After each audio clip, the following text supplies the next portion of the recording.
Have you ever bought something and thought, did this used to be bigger? It probably was. But the price? That stayed the same, or even gone up. This sneaky trick is called shrinkflation, and companies are using it more than ever to make you pay the same or more for less. From the rising costs of inflation to the growing trend of shrinkflation, even when prices are not going up, consumers are getting less bang for their buck. Your bag of chips has more air, your cereal box holds fewer ounces, and even your deodorant stick is smaller than last year. Companies don't advertise these changes. They hope you won't notice. They're advertising as if, hey, you're going to get this great value. And it's not true. The packaging looks the same, but what's inside keeps shrinking. Shrinkflation has been around for decades, but it's getting worse. Businesses blame it on rising costs, supply chain issues, and inflation. But let's be real, it's about keeping profits high. Instead of raising prices outright, they just give you less. So how did shrinkflation start? How bad has it gotten? And what can you do to avoid getting tricked?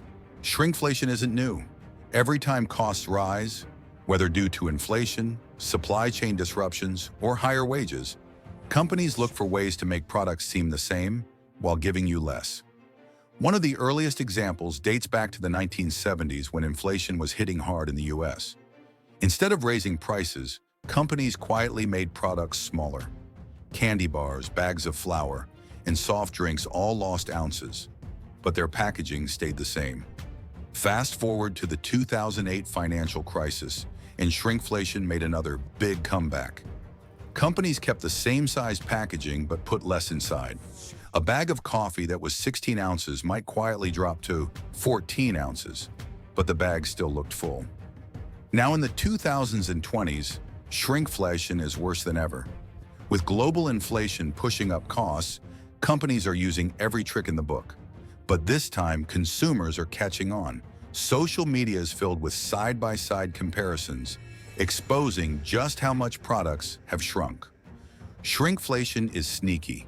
You might not notice right away, but when you compare today's products with past versions, the differences are shocking. A classic example is Cadbury Cream Eggs. A multi-pack used to have 10 eggs. Now it only has 8, but the price hasn't dropped. If anything, it has gone up. Cereal lovers have also been affected. A box of Kellogg's Frosted Flakes that once weighed 500 grams now weighs just 450 grams. The packaging remains the same, but the contents have been reduced. Sports drinks have also quietly shrunk. Gatorade bottles, which used to hold 32 ounces, now contain only 28 ounces. The company cleverly redesigned the bottle to make it look full, so most consumers don't notice. Similarly, Lay's potato chips have suffered a major size reduction. A family-sized bag that used to be 13 ounces is now only 10 ounces. That's 3 ounces of missing chips, replaced with extra air. Household products are not immune to shrinkflation either. Bounty paper towels, once containing 165 sheets per roll, now have only 140. That means consumers have to buy them more often, ultimately spending more. Tide laundry detergent bottles have also shrunk, dropping from 100 ounces to 92 ounces, while the price has remained unchanged. Perhaps one of the worst examples comes from Brute deodorant.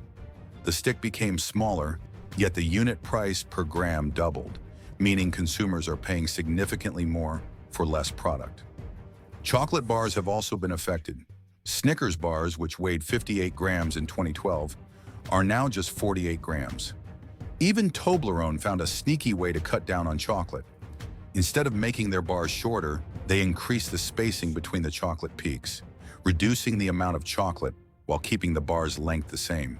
Companies rely on the fact that most consumers won't notice these changes unless they compare old and new products side by side. This allows them to increase profits without